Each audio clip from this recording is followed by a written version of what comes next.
Alhamdulillahirabbil alamin. Allahumma sholli ala Muhammad wa ala Muhammad. Rabbi shrahli sadri wa yassir li amri wa hlul 'uqdatam min lisani yafqahu qawli.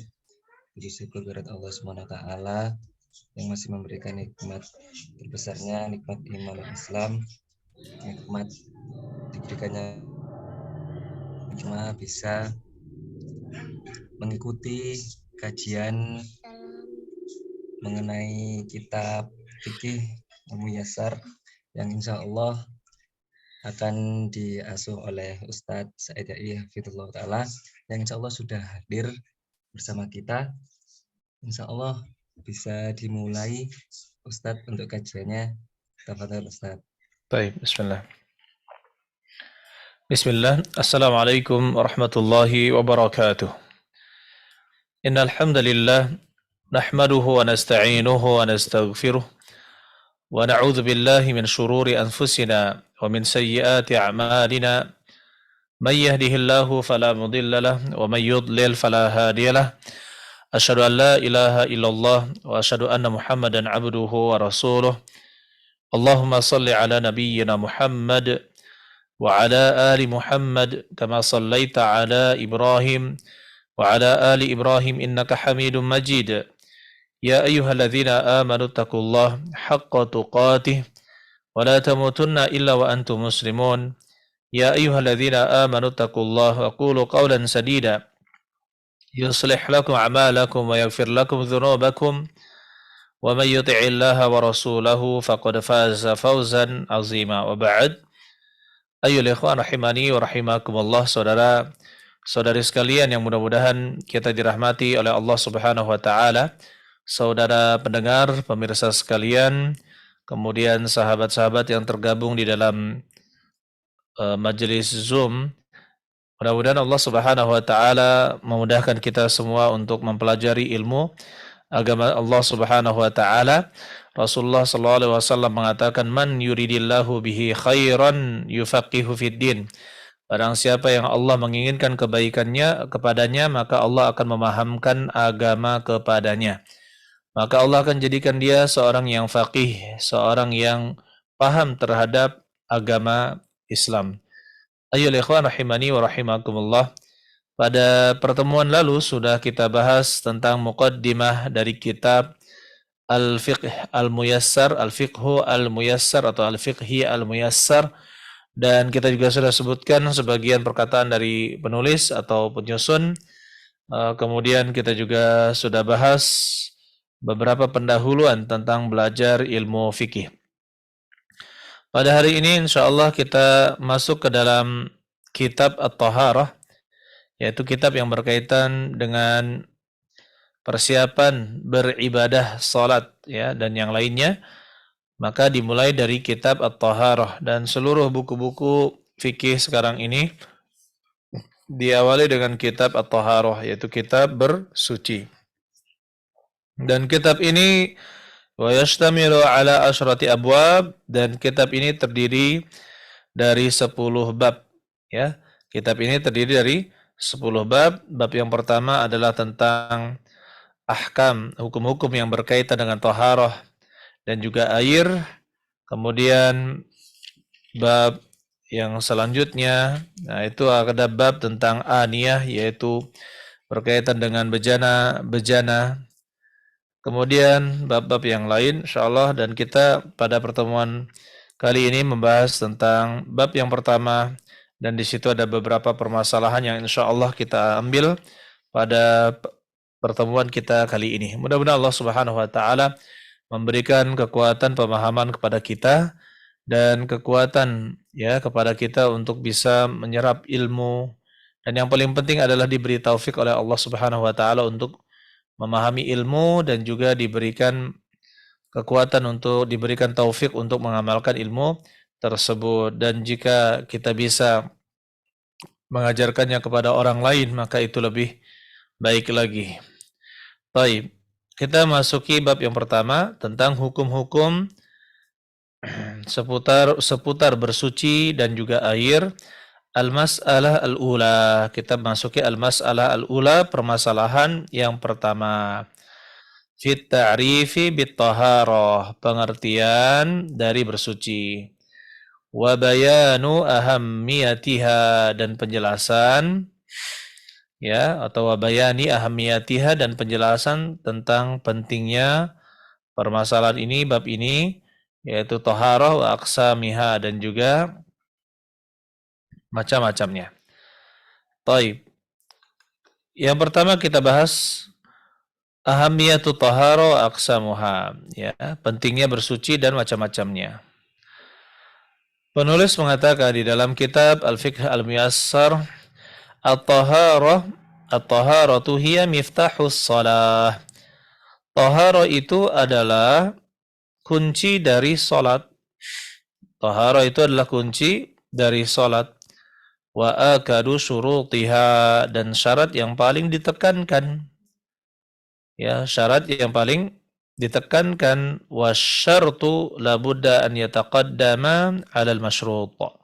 Dan yang namanya syarat itu haruslah lebih dahulu daripada al-masyrut, yang disyaratkan. Maksudnya apa? Yang disyaratkan itu adalah salat, ya. Oleh karena itu syarat sahnya salat ini didahulukan penjelasannya, didahulukan juga dalam pengamalannya dari salat. Yang pada intinya kita itu kalau belajar rukun-rukun Islam, kita akan mempelajari syahadat asyhadu an la ilaha illallah wa asyhadu anna Muhammadar Rasulullah, mengucapkan dua kalimat syahadat. Dan ini penjelasannya di dalam buku-buku akidah, buku-buku tauhid, buku-buku akidah, ya, atau kitab Al-Iman, kitab yang membahas masalah iman. Kemudian yang kedua dari rukun Islam adalah apa? Adalah salat. Ya, yang ketiga adalah membayar zakat, keempat adalah puasa di bulan Ramadan, dan yang kelima adalah berhaji ke Baitullah bagi yang mampu. Nah, untuk yang kedua, rukun Islam yang kedua, yaitu apa? Salat. Ketika kita ingin menuju salat, maka kita harus memenuhi syarat-syarat sah salat. Syarat-syarat sah salat. Dan yang paling penting dalam syarat-syarat tersebut adalah kita harus bersih. Ya, kita harus bersih dan memenuhi persyaratan untuk apa? Untuk bisa dinyatakan bersih, baik badan kita, pakaian kita, tempat sholat kita, ya, dari kotoran-kotoran, begitu pula kotoran-kotoran yang bersifat sifat di badan yang menghalangi seorang untuk beribadah, maka itu bagaimana dibersihkan sebelum sholat. Jadi ketika dia sholat harus dalam keadaan benar-benar suci dari berbagai macam kotoran-kotoran atau hal-hal yang dipandang kotor atau tidak bersih di dalam syariat kita ini. Saudara-saudari sekalian yang mudah-mudahan kita dirahmati oleh Allah Subhanahu wa taala. Oleh karena itu, sebelum membahas salat harus benar dulu cara berwudu, ya, cara, atau kalau tidak ada wudu maka tayamum. Kalau kemudian juga misalkan berkaitan dengan mandi wajib, ya, maka harus dipelajari semua itu sebelum masuk ke dalam bab salat. Wa taharatu ala qismain, dan taharah itu terbagi menjadi dua bagian. Al-qismul awwalu, qism yang pertama. Al-qismul awwalu, bagian yang pertama. Taharatun ma'nawiyatun, ya, yaitu taharah yang bersifat ma'nawi. Ya, taharah yang bersifat ma'nawi, yaitu secara makna, wahya taharatul qalbi minasyirki wal ma'asi, yaitu bersihnya hati dari kesyirikan-kesyirikan dan juga ma'asi. Wa kulli ma rana alaihi, dan setiap yang menutupi hati tersebut, yang mengotori hati tersebut, wa hiya ahammu min taharatil badan, dan dia itu lebih penting daripada taharah al-badan, lebih penting daripada kesucian badan. Wala yumkinu an tatahaqqaqa taharatul badan, dan tidak mungkin terwujud kesucian badan. Kesucian badan ini tidak mungkin terwujud ma'a wujudi najasi asyirki, ya, bersamaan dengan adanya najis yang berupa kesyirikan. Oleh karena itu Allah Subhanahu wa taala katakan di dalam Al-Qur'an, innamal musyrikuna najasun. Sesungguhnya al-musyrikuna, orang-orang musyrik itu najas, yaitu najis, kotor. Ya, orang-orang musyrik itu kotor. Oleh karena itu, ya ikhwan, di sini najis di sini maksudnya adalah najis secara maknawi. Najis secara maknawi. Dan ini juga menjadi pelajaran kita bagi kita bahwasanya sebelum kita beribadah juga kita harus memastikan bahwa seseorang itu keimanannya sudah benar. Jangan sampai dia sholat, puasa, haji, tapi ternyata dia masih gemar melakukan kesyirikan atau melakukan salah satu bentuk kekafiran, kekufuran. Ya, maka yang seperti itu ayyuhal ikhwan, rahimani wa rahimakumullah, saudara saudari sekalian yang mudah-mudahan kita dirahmati oleh Allah Subhanahu wa taala, itu harus dibersihkan terlebih dahulu sehingga Islamnya itu benar. Ya, kalau Islamnya masih belum benar atau bahkan batal Islamnya, maka masih dikategorikan sebagai orang yang kafir, seperti orang yang masih menduakan Allah Subhanahu wa taala. Maka yang seperti itu harus dibersihkan terlebih dahulu sebelum dia beribadah. Ayyuhal ikhwan rahimani wa rahimakumullah, ini masalah taharah ma'nawiyah. Kemudian al-qismu tsani at-taharatu al-hissiyah, yaitu taharah yang al-hissiyah, yang bisa dirasakan. Ya, taharah al-hissiyah. Kalau tadi ma'nawiyah maksudnya secara makna, kalau hissiyah ini adalah yang bisa dirasakan. Dan wasayati tafsilul qaul fiha fil asturit taliyah. Dan akan datang penjelasannya, perinciannya, ya, perkataan ini fil astur di dalam baris-baris berikut ini. Ya, ini kita bahas sekarang masalah yang berkaitan dengan ya hukum-hukum seputar taharah.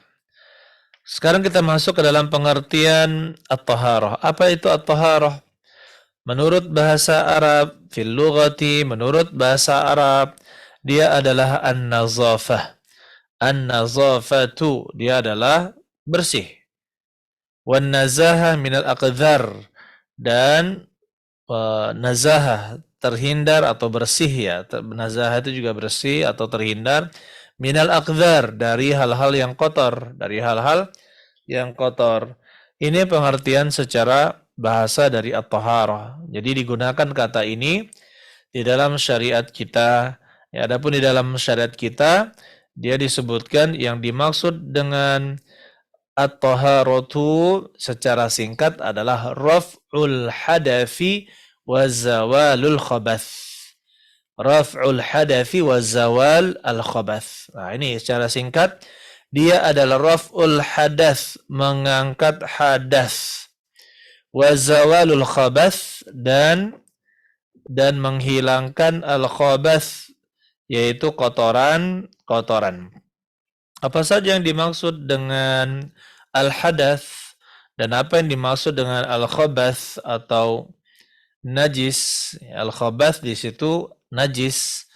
Jadi kotor di dalam tubuh kita ini ada dua. Ada yang disebut dengan hadas dan yang kedua ada yang disebut dengan najis. Ya, di sini pengertian dari taharah adalah raf'ul hadas, mengangkat hadas, wa zawalul khabath au an-najis, ya, dan menghilangkan kotoran atau najis. Taib, apa yang dimaksud dengan wal muradu birtifa'il hadath, yang dimaksud dengan dihilangkannya, diangkatnya hadas, ya. Taib, yang dimaksud dengan hadas, ya, irtifa al-hadas, mengangkat hadas. Maksudnya adalah izalatul wasfi al-mani' minas salati biisti'malil ma'i fi jami'il badan. Idza kana al-hadatsu akbara wa in kana hadatsan asghara yakfi mururihi ala a'dha'il wudhu biniyatin. Ya, jadi yang namanya hadas itu adalah sifat. Adalah apa? Yang dimaksud dengan hadas itu adalah sifat di dalam tubuh kita, ya, sifat yang menghalangi seseorang untuk sholat, ya, menghalangi seseorang untuk sholat dan mengerjakan ibadah lain yang membutuhkan bersihnya dari hadas. Ya, dan ibadah lain yang membutuhkan bersih dari hadas. Maka kita katakan di sini ayyul ikhwan rahimani wa rahimakumullah. Yang pertama, dia menggunakan air, ya, apabila dia menggunakan airnya ke seluruh tubuh, maka ini disebut dengan mandi, mandi besar, mandi, ya, untuk menghilangkan hadas akbar. Untuk menghilangkan hadas akbar, hadas yang besar. Hadas tadi apa? Wasfun mani'un, ya, al-wasful amani minas salah. Ya, suatu sifat di badan kita ini menghalangi untuk salat. Dan dia ada dua, ada hadas asghar yang dihilangkan dengan hadas asghar yang dihilangkan, hadas kecil yang dihilangkan dengan berwudu, dan hadas besar yang dihilangkan dengan mandi. Taib, dihilangkan dengan mandi biniyatin, tentunya mandi dengan menggunakan niat beribadah.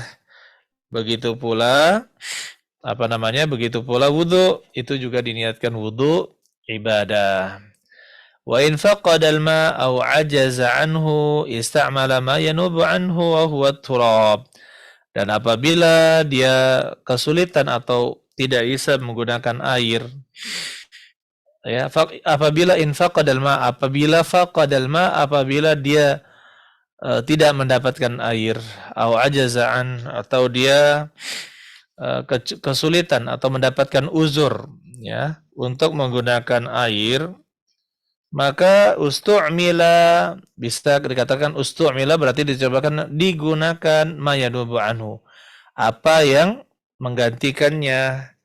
Kalau misalkan istamala ma yadubu anhu berarti huwa ar-rajul, menggunakan ma yanubu anhu, ya, bisa baca dua-duanya. Kalau kita bilang dia adalah rajul, maka istamala. Kalau misalkan kita inginkan airnya, maka istu'mila digunakan yang penggantinya wa huwa turab.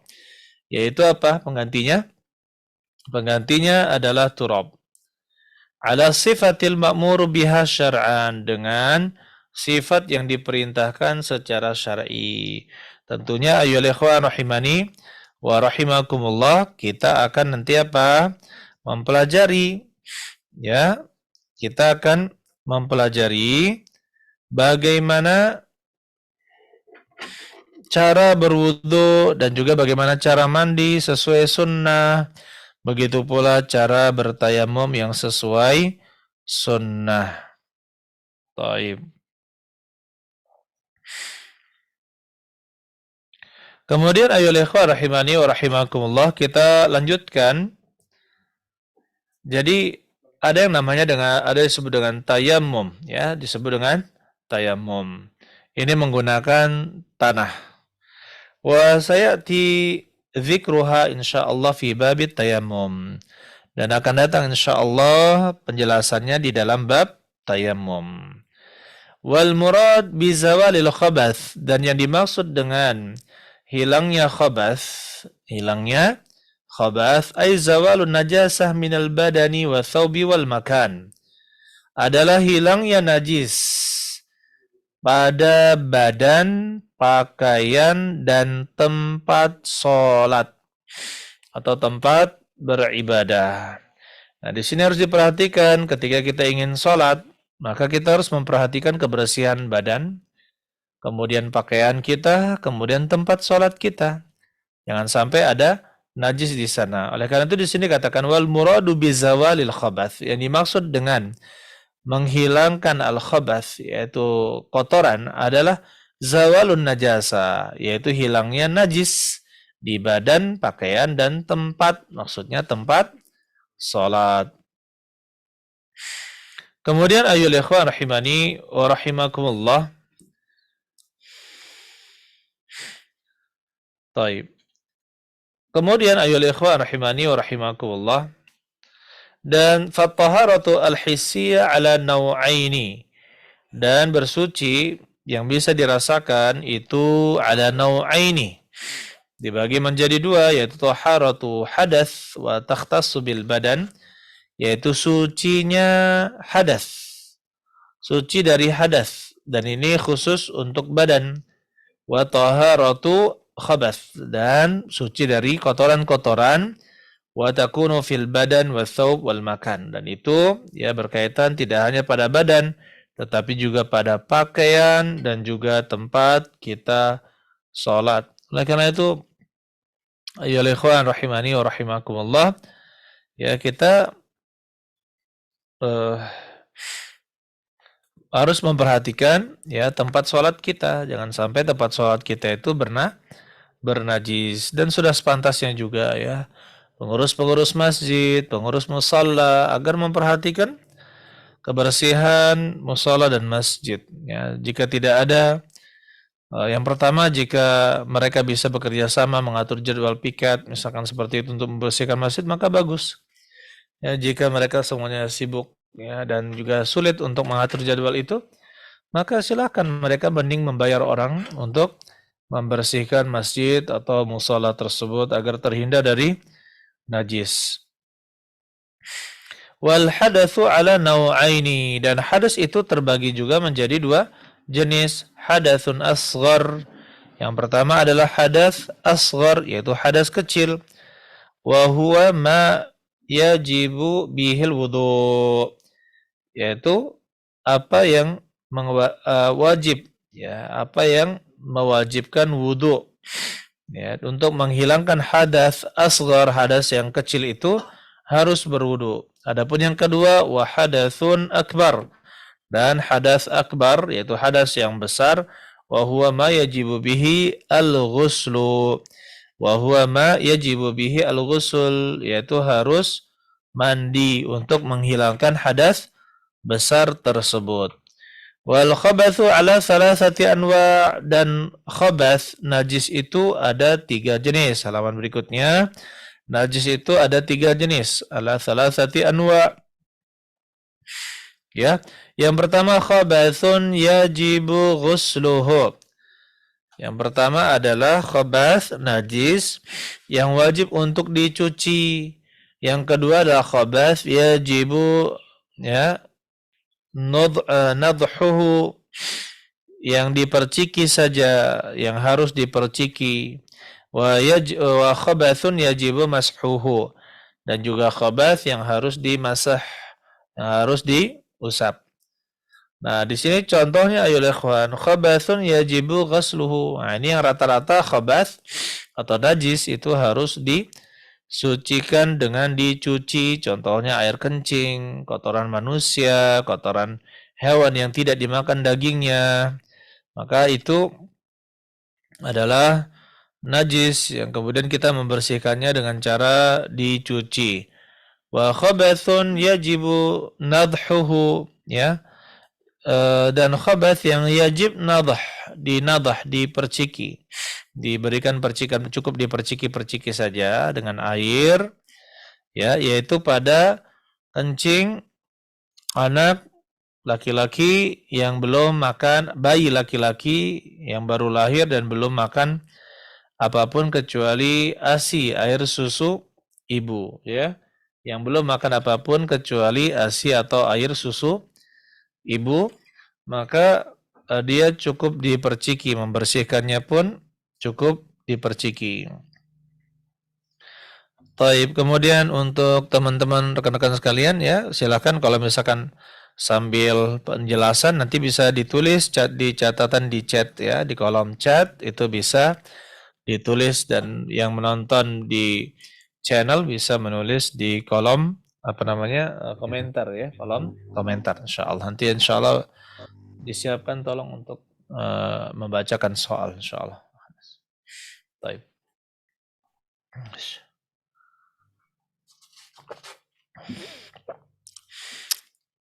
Apa di sini yang ketiga? Wa khabathun yajibu mashuhu. Apa contohnya yang najis yang harus diusap? disebutkan, kita berikan contoh saja. Yang pertama adalah ketika membersihkan istinja, ya, beristinja yaitu membersihkan kotoran kita, ya, istinja dengan menggunakan batu. Dengan menggunakan batu atau dengan menggunakan kayu atau sejenisnya atau menggunakan kain, ya, diusap, ya, diusap berarti tidak menggunakan air. Ya, kalau misalkan kita menggunakan tisu bercebok, istinja atau bercebok dengan menggunakan tisu, maka yang seperti ini bisa. Begitu pula ayat ikhwan disebutkan cara menghilangkan najis, ya, salah satunya adalah ketika kita berjalan dan sepatu kita atau sendal kita terkena najis, maka untuk menghilangkan najis tersebut kita cukup, ya, menggesek-geseknya, mengusap-ngusapnya di tanah sampai dia bersih, maka itu cukup untuk menghilangkan najis yang ada di alas kaki kita. Taib, ini sebagian penjelasan.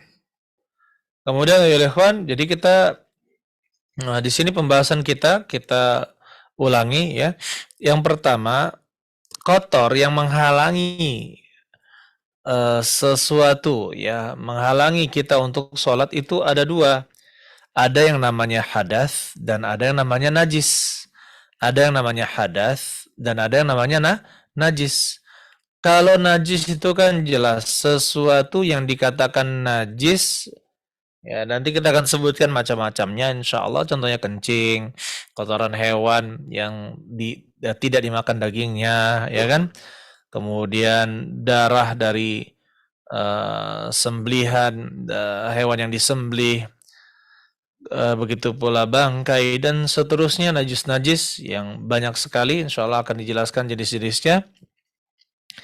Itu bersih dari tubuh kita, dari tempat sholat kita, dan juga dari badan kita. Nah, kemudian masalah hadas. Hadas itu sifat. Jadi kita nggak bisa melihat di sini di badan kita, tidak. Tetapi adalah sifat.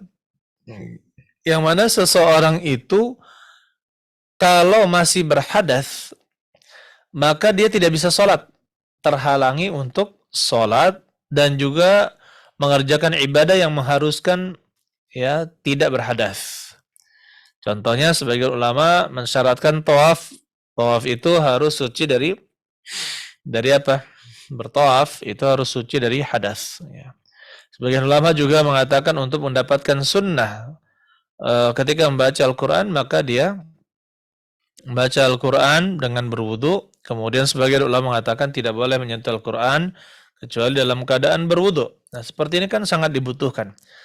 Yang namanya hadas itu diangkat. Dia ada sifat di badan yang menunjukkan dia itu kotor, ya, sehingga terhalangi untuk melakukan sholat.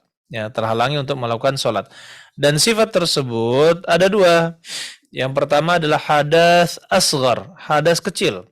Hadas kecil ini, ya, contohnya ada pembatal-pembatalnya seperti buang air, buang angin, tidur. Ketika seorang melakukan sesuatu yang menyebabkan hadas, artinya dia tidak suci karena berhadas kecil, maka dia harus berwudu. Ya, ketika misalkan dia batal wudunya, kemudian dia tertidur, ya kan? Dia batal wudunya atau dia tertidur dan hal-hal lain yang bisa menyebabkan hadas kecil, maka dia itu selesaikan supaya suci, ya, maka dia itu berwudu. Kemudian yang selanjutnya yaitu janabah, junub. Junub itu keadaan berhadas besar. Seorang misalkan dia berhadas besar karena mimpi basah. Dia bermimpi kemudian keluar cairannya, kemudian dia itu menjadi apa? Wajib mandi. Dan wajib mandi ini kalau dia wajib mandi untuk sholat, dia itu wajib mandi, maka berarti dia dalam keadaan tubuhnya itu kotor, yaitu berhadas. Tubuhnya berhadas akbar, hadas yang besar. Atau misalkan seorang sudah melakukan hubungan badan dengan istrinya atau dengan budaknya, maka dia itu menjadi apa? Ya, maka dia berhadas besar. Maka dia berhadas besar dan itu dihilangkan hadas besar tersebut dengan cara mandi wajib. tentunya berwudu dan juga mandi wajib itu harus dengan menggunakan niat, ya, dengan menggunakan niat. Dan apabila tidak ada, maka bisa digunakan pengganti dari mandi dan berwudu, mandi atau berwudu, yaitu dengan cara apa? Yaitu dengan cara at-tayammum. Kalau tidak mendapatkan air atau dalam keadaan tidak memungkinkan memakai air karena sakit misalkan, atau karena luka yang besar, karena ditakutkan sakitnya bertambah parah, maka menggunakan tayammum sebagai pengganti wudhu dan atau mandi. Adapun najis, yaitu al-khabath, atau di sini disebut al-khabath, maksudnya adalah najis, dan najis ini harus bersih pada tubuh kita, dan najis itu bisa dilihat, baik misalkan dideteksi dengan bau, ya, bau najis, tidak ada warnanya, tetapi dideteksi dengan apa? Dengan baunya, atau dideteksi dengan warnanya, ya, dideteksi dengan warnanya, atau yang ketiga, dideteksi dengan apa? Dideteksi dengan rasa. Ya, misalkan air, ya, saya pernah seumur di belakang rumah itu, ya, kemasukan kucing mati jadi bangkai di sana berhari-hari, ternyata air kok tiba-tiba bau sekali. Akhirnya dikeluarkan, dibuang airnya sampai tidak ada baunya lagi, kemudian ya diisi dengan air ini, ya, agar hilang, dan ternyata alhamdulillah hilang juga rasanya. Ketika dia di ini dijilat gitu, ya, dirasakan pakai air, itu terasa ada bau bangkainya. Maka seperti itu, warna kemudian juga tidak tercium, tapi ketika dirasa maka dia rasa bangkai, maka yul ikhwan di situ masih bernajis. Ya, maka kita katakan airnya masih bernajis. Maka di sini ada fikih-fikih berkaitan tentang najis. Maka harus suci dari macam-macam najis tersebut, baik pada badan, tempat sholat, maupun pakaian. Taib. Ini secara umum untuk permasalahan yang pertama. Kita masuk ayat ikhwan, halaman kedua, permasalahan yang kedua. Permasalahan yang kedua. Taib. Kita sepertinya apa ya, dikit-dikit saja, jadi bisa kita sempatkan untuk pertanyaan, ya. Insyaallah. Kemudian al-mas'alah ats-tsaniyah, al-ma' alladhi tuhsalu bihi at-taharah. Ya, air yang dengannya bisa didapatkan taharah. Maksudnya air apa saja yang bisa digunakan untuk bersuci, ya, air apa saja yang bisa digunakan untuk bersuci. Nah, at-taharatu tahtaju ila syai'in yutatahharu bihi.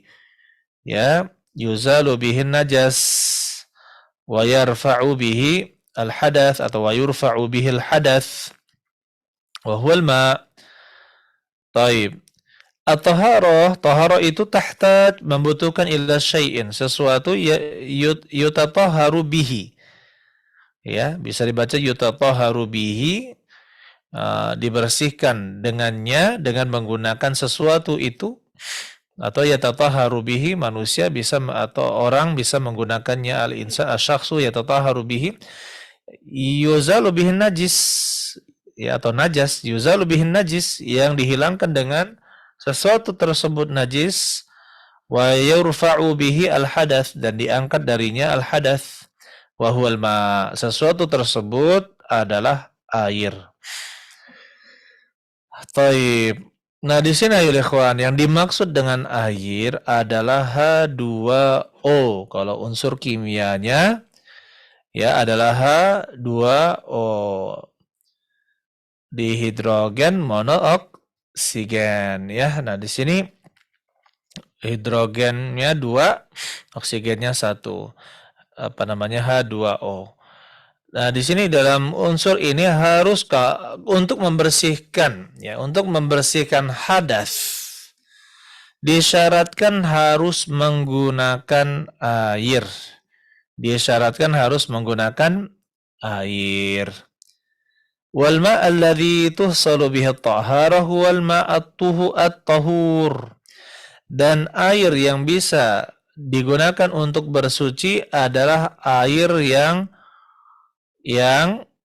tahur.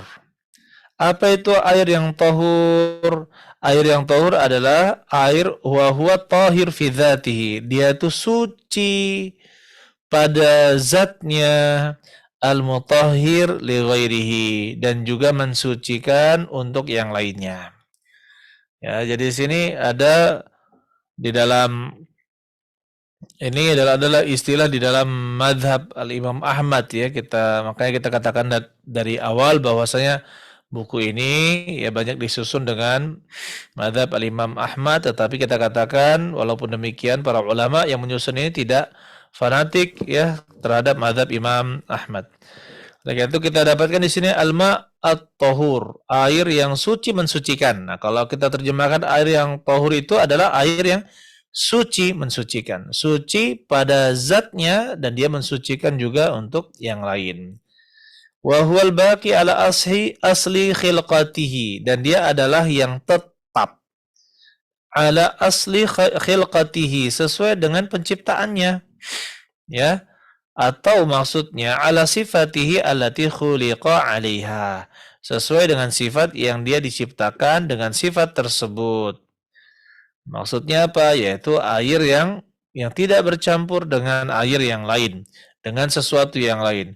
Sawa'un kana nazilan minas sama, ya, sawa'un kana nazilan minas sama, baik dia itu turun dari langit, kal matari, seperti air hujan, wa dzawbis thuluj, ya, wa dzawbis thuluj, enceran dari salju, wal barad, dan juga embun, au jariyan fil ardi, atau dia itu yang mengalir di bumi, kama il anhar, seperti air sungai, wal uyun, ya, dan juga air mata-mata air, wal abar, begitu pula ya biir-biir, air-air sumur, begitu pula wal bihar, yaitu air laut ya, air laut, air hujan, salju, embun, sungai, mata air, sumur, dan air laut. Ya, termasuk di dalamnya air kolam ya, air kolam masuk ke dalam air tersebut. Saudara-saudara sekalian yang mudah-mudahan dirahmati oleh Allah Subhanahu wa taala. Kita lihat di sini air yang sifatnya adalah air yang mutlak. Di dalam bahasa mazhab al-Imam Syafi'i, air yang al-baqi ala asli khilqatihi, yaitu air yang tetap dalam asal penciptaannya, maksudnya adalah disebut dengan al-ma'ul mutlak, air yang mutlak. Nah, seperti itu ya, air yang mutlak. Sudah disebutkan di sini, yaitu mator, air hujan, enceran dari salju, kemudian barad, ya, embun. Nah, di sini ayyuhal ikhwan rahimani wa rahimakumullah, saudara-saudari sekalian yang mudah-mudahan kita dirahmati oleh Allah Subhanahu wa taala. Jadi air ini sifatnya mutlak. Sifatnya dia itu suci dan mensucikan. Allah Subhanahu wa taala mengatakan, wa yunazzilu 'alaikum minas sama'i ma'an liyutahhirakum bih.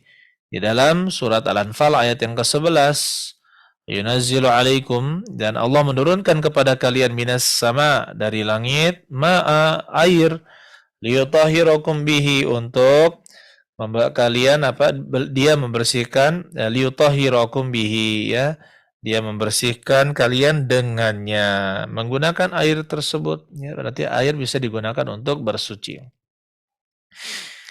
Waliqaulihi ta'ala, dan juga perkataan Allah Ta'ala, wa anzalna minas sama'i ma'an tahura, dan kami telah menurunkan dari langit ma'an tahura, air yang tahur, air yang suci. Nah, penggunaan istilah dalam madhab ini mengambil dari madhab al-Imam Ahmad, itu mengambil dari ayat ini, yaitu al-ma'at tahur, dari kata wa anzala minas sama'i ma'an tahura, dan kami turunkan dari langit air yang suci. Begitu pula perkataan Nabi sallallahu alaihi wasallam di dalam doa iftitah ya, doa iftitah atau doa istiftah, boleh keduanya. Allahumma ghsilni min khataayaya bil ma'i wath-thalji wal barad. Ya Allah, cucilah aku ya dari kesalahanku, dosa-dosaku, bil ma'i ya dengan air, wath-thalji dan juga salaj, apa salaj? Salju ya, wal barad atau es, salju atau es, wal barad dan juga embun. Dan juga embun. Begitu pula tentang air laut, kata Nabi SAW, huwa tahuru ma'uhu al-hillu maitatuhu. Dia itu airnya mensucikan, huwa tahuru ma'uhu, airnya itu mensucikan, al-hillu maitatuhu, halal bangkainya. Bangkai hewan laut itu halal. Wala tussal at-taharatu bima'in ghairil ma'. Nah, di sini menurut pendapat ya sebagian ulama, wala tussal at-tahara, dan tidak didapatkan tahara itu bima'in dengan benda-benda cair, ghairil ma, selain air, kal khal, seperti khal yaitu cuka, wal benzin ya bensin bahasa kita, wal asir wal limun, begitu pula dengan asir sirup atau lemon, wa ma syabaha dzalika, dan yang semisalnya cairan-cairan yang dia itu bukan air. Ya qaulihi ta'ala, karena perkataan Allah Ta'ala, falam tajidu ma'an fatayammamu sa'idan thayyiba, dan kalian tidak mendapatkan air, maka bertayamumlah kalian dengan sa'idan thayyiba, yaitu tanah yang suci. Kalau seandainya falau kanat at-taharatu tuhsal bima'in ghairil ma', seandainya bisa ya bersuci itu dengan selain air, la naqala adimu alma ilaihi, maka orang yang tidak mendapatkan ya air maka akan beralih ke sana, ke apa namanya, la naqala adimul ma ilaihi, kepada bensin atau cairan-cairan tersebut, walam yunqal ila turab, dan tidak beralih kepada tanah. Tapi ya ikhwan, nah di sini ya ikhwan rahimani wa rahimakumullah. Taib, yang pertama, untuk bersuci menghilangkan hadas, maka disepakati adalah dengan apa?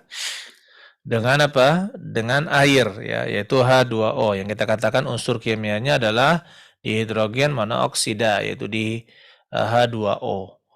Taib. Nah, di sini itu sepakat para ulama, tidak sah wudhu, tidak sah mandi kecuali dengan air. Adapun cairan-cairan yang lain, contohnya cairan lah yang berbentuk cair tapi dia bukan air, seperti bensin atau ada tidak yang mandi pakai hidrogen mati dia ya, atau cairan-cairan yang lain lah gitu kan, yang cairan yang dia itu suhu kamarnya misalkan dia itu cair tetapi apa, ternyata dia apa, dia itu bukan H2O, maka tidak boleh dipakai untuk bersuci ya. Begitu pula sirup-sirup, contohnya juga air kelapa, tidak boleh. Air kelapa, air tebu, air apa lagi? Nah, itu tidak boleh digunakan untuk bersuci, ya, tidak boleh digunakan untuk bersuci. Hanya saya di sini ya ikhwan, terjadi perselisihan pendapat mengenai membersihkan najis dengan selain air. Membersihkan najis dengan selain air. Maka di sini kalau kita lihat ya, para masyayikh atau penulis dari buku ini lebih condong kepada harus menggunakan air. Allah alam bisawab, ada pendapat lain ya yang Allah alam bisawab, saya lebih memandangnya lebih kuat, yaitu untuk najis ya, untuk najis tidak disyaratkan harus hilang dengan menggunakan air. Yang penting zatnya hilang ya dengan berbagai macam cara, tetapi dia hilang tidak harus dengan air, maka itu cukup untuk menghilangkan najis tersebut. Contohnya seseorang itu dia itu berdiri di atas gunung dan di sana anginnya sangat kencang. ya kemudian ada najis yang menempel pada tubuhnya, kemudian ya hilang dengan sendirinya karena anginnya juga lembab misalkan seperti itu ya, akhirnya dia hilang najisnya. Atau misalkan di steam di apa namanya dengan angin, atau misalkan dengan cairan seperti cairan-cairan sabun. Ya, cairan-cairan sabun airnya sangat sedikit tetapi banyak zat-zat yang lain, campuran dari sabun, kemudian pembunuh kuman, pembasmi kuman, kemudian pewangi, ya yang sangat sedikit sekali campuran air di dalamnya.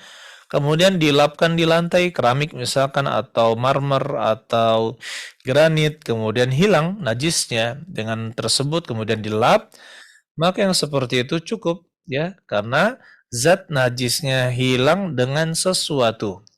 Oleh karena itu ayolah ikhwan, pendapat yang kuat dalam hal ini sebagaimana ketika menghilangkan najis itu tidak disyaratkan niat, ya berbeda dengan wudhu dan mandi wajib, maka itu harus dengan niat. Sedangkan menghilangkan najis itu tidak harus dengan niat. Contohnya seorang mandi hujan, dia tidak berniat ya, sedangkan dia itu di badannya ada air kencing, misalkan ya di badannya ada air kencing yang ya air kencing, kemudian dia mandi hujan, dia tidak niat untuk menghilangkan air kencing tersebut ya, tetapi hilang dengan sendirinya, bersih dengan sendirinya. Atau misalkan dia jebur ke kolam renang misalkan, dan di situ juga pakaian terkena najis, kemudian dia berenang, dia tidak berniat untuk membersihkan najis, tapi ternyata najisnya hilang.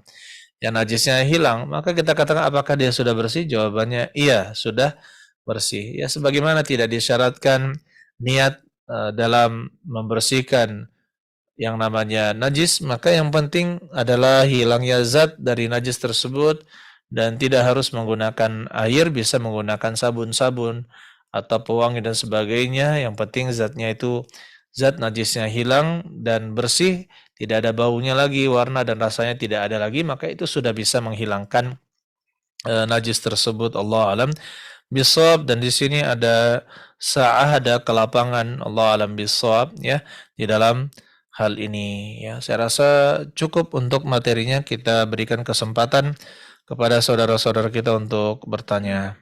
Silakan saudara Anas untuk membacakan soalnya.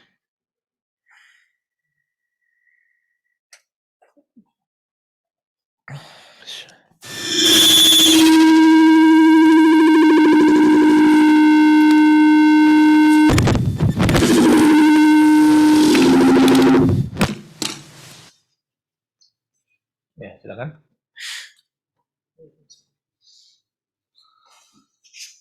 Bismillah.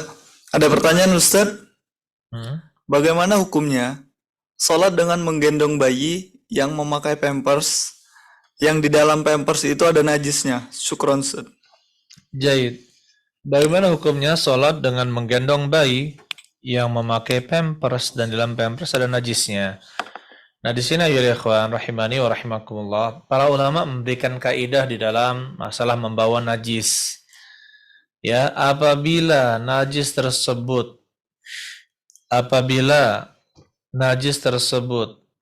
ikut bergerak ya bersama gerakan sholat, apabila najis tersebut ikut bergerak bersama gerakan sholat, maka tidak sah sholatnya. Tetapi apabila najis tersebut tidak bergerak bersama gerakan sholat, maka sah sholatnya. Adapun kasus yang ada di sini tentang anak bayi yang memakai pampers, ya, maka di situ ada najis, ya, di situ ada najis, maka ketika diketahui ada najisnya, maka tidak boleh digendong. Bayi tersebut tidak boleh digendong, ya, dan tidak sah sholatnya karena dia juga bergerak bersama gerakan sholat. Bagaimana yang kita lakukan? Yang pertama, bersihkan dulu, kemudian ganti dengan yang baru, ya kan, ganti dengan yang baru, baru kemudian kita sholat sambil menggendong bayi tersebut. Adapun nanti seandainya bayi tersebut keluar kencingnya misalkan tanpa sepengetahuan kita, maka itu tidak menjadi masalah, Allah alam bisawab. Tapi kalau misalkan dari awal kita sudah tahu bahwa dia itu sudah bernajis, maka jangan diangkat. Dan bagaimana contohnya kalau misalkan dia tidak bisa tenang bagaimana? Nah, kita juga bisa sholat sambil meletakkan dia di kaki kita atau di mana di depan kita gitu kan tanpa harus mengangkatnya. Nah, jadi kita pegang dia pun itu tidak menjadi masalah ya, gerakan asal tidak banyak kita pegang dia itu tidak jadi masalah. Yang penting dia tidak ikut bergerak bersama kita ketika kita sholat. Baik, silakan. Pertanyaan selanjutnya Ustadz. Afwan Ustadz, izin bertanya, kalau misal kita sudah berwudu, qadarullah anak kita pup, wudu kita batal atau tidak Ustadz? Jazakumullahu khairan wa barakallahu fiq. Baik. Kalau semisal kita sudah berwudu, qadarullah anak kita buang air besar gitu ya. Apakah wudhu kita batal atau tidak? Mungkin maksudnya adalah kita membersihkan kita membersihkan kotoran anak kita seperti itu ya. Taib. Nah, di sini pendapat yang kuat di dalam menyentuh kelamin ya, menyentuh kelamin itu pendapat yang kuat adalah membatalkan wudhu, baik kelamin diri sendiri maupun kelamin orang lain, begitu pula baik kelamin anak orang yang dewasa maupun anak yang kecil. Taib. Oleh karena itu ketika seorang mencebok ya anak yang katakanlah dia buang air besar gitu ya atau buang air kecil, kita ceboki dan tersentuh kelaminnya, maka kita harus berwudu lagi, membersihkan najis kita, najis tangan kita, kemudian kita berwudu lagi.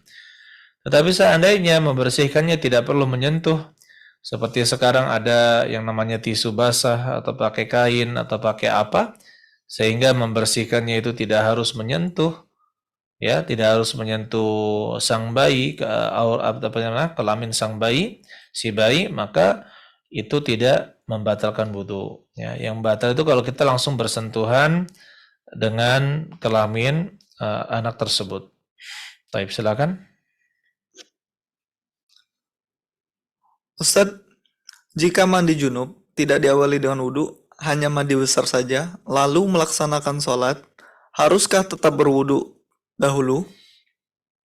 Bisa diulangi? Jika kita mandi junub, tidak diawali dengan wudhu.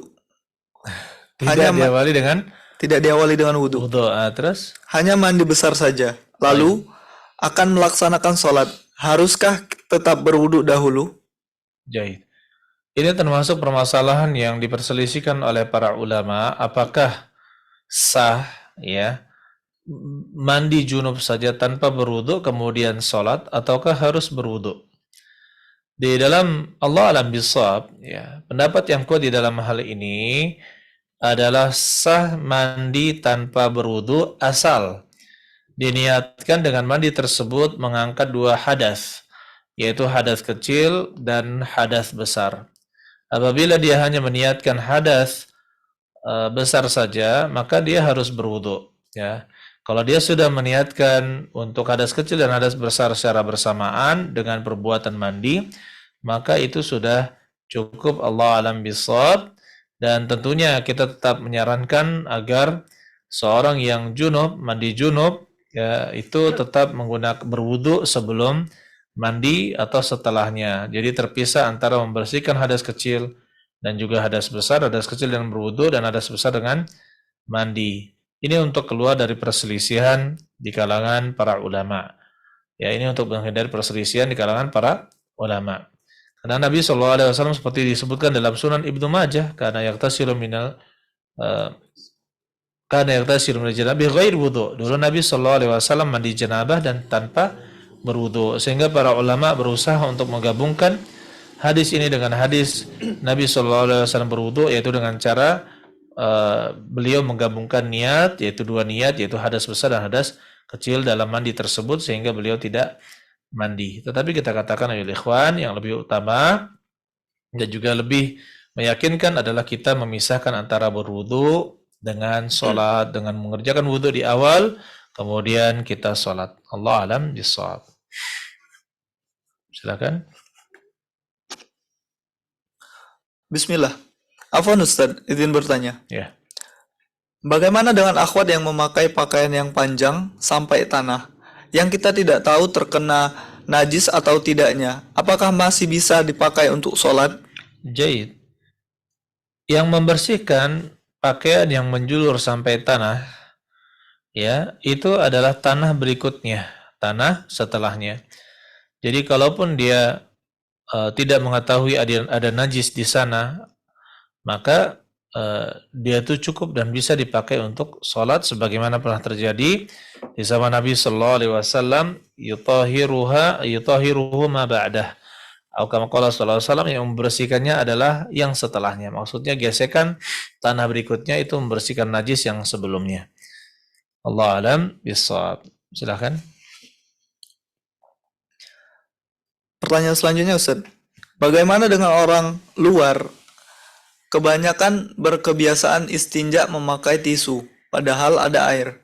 Apakah bisa dibilang suci, Ustaz? Jazakallahu khairan. Jaid, ini insya Allah akan kita pelajari di dalam bab al-istinja, yaitu cara bercebok dari buang air.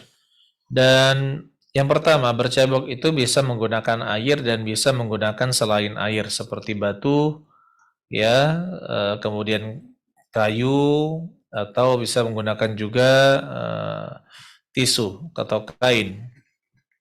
Jadi sah. Dan memang sebagian ulama ya tentunya mengatakan, semuanya mengatakan bahwa apa? Menggunakan air itu lebih utama, tetapi tidak harus ya, tapi tidak harus.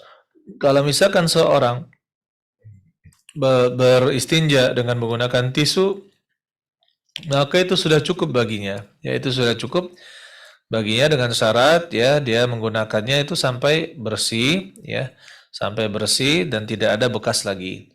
Ya, tidak ada bekas lagi. Dan ini sudah dianggap suci ya, sudah dianggap suci. Dalam syariat kita istinja seperti itu diperbolehkan. Alhamdulillah. Terlebih lagi kalau misalkan orang yang perjalanannya membutuhkan safar yang panjang ya. Seperti misalkan orang yang naik pesawat lah, contohnya ke Jeddah atau ke Madinah dengan menggunakan pesawat rata-rata 9 jam atau 10 jam kalau transit.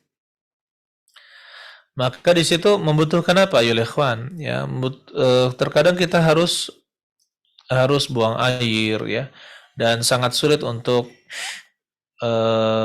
yang namanya bercebok di dalam pesawat. Maka kita katakan yang kita lakukan adalah cukup untuk memakai tisu ya, pakai tisu itu, bersihkanlah dengan tisu, maka ini aman insyaallah dan dianggap sah dan kita boleh sholat dengan keadaan seperti itu. Baik, silakan, ada lagi? Bismillah, izin bertanya, Ustadz. Bersuci dengan dicuci apakah harus menggunakan sabun atau deterjen? Jazakallahu khairan, Ustadz. Jawabannya tidak. Ya, jawabannya tidak.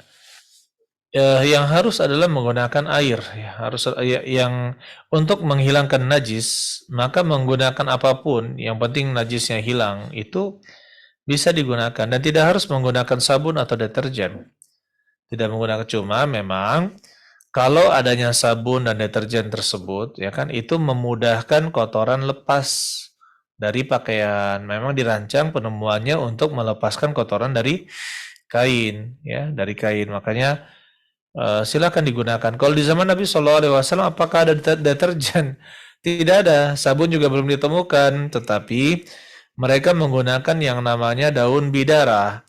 Daun bidara itu kalau dihancur-hancurkan, jadi tumbuk-tumbuk sampai hancur, kemudian dicampur di air, maka diaduk-aduk, maka dia berbusa. Dia itu berbusa. Coba saja kalau tidak percaya, ya ambil daun bidara, ya hancur-hancur, kemudian masukkan ke sedikit air saja, maka dia akan bergelumbung-gelumbung. Ya itu sama saja seperti daun di zaman seperti sabun di zaman sekarang ini yang digunakan di zaman dahulu untuk apa? Untuk agar kotoran itu mudah terlepas dari tubuh atau dari apa? Dari pakaian. Ya seperti itu. Allah alam bisawab. Silakan, ada lagi? Afwan, Ustaz, bagaimana cara mensucikan kasur yang terkena najis pipis? Bagaimana cara mensucikan kasur yang terkena najis pipis? Yang pertama, ya tentunya kita nanti akan menjemurnya. Kita akan menjemurnya. Kemudian yang kedua, itu harus disikat. Ya, harus disikat bagian atasnya. sehingga kita pastikan bahwasanya bagian atasnya itu tidak ada lagi najisnya, ya. Bagian atasnya itu kita tidak ada najisnya lagi. Sehingga kalaupun dia bernajis, maka dia ada di bagian dalam. Dia ada di bagian dalamnya. Setelah disikat ya dengan air atau dicampur dengan sabun, kemudian dengan air, kemudian dilap lagi, kemudian kita yakin bahwa bagian atasnya ini sudah bersih, maka itu sudah cukup, insya Allah, ya, sudah cukup untuk kasur ya yang sulit dilepas, ya. Itu bagian atasnya insya Allah sudah hilang najisnya, maka tinggal dijemur. Maka setelah itu maka dianggap hilang insya Allah najisnya, ya, najisnya hilang.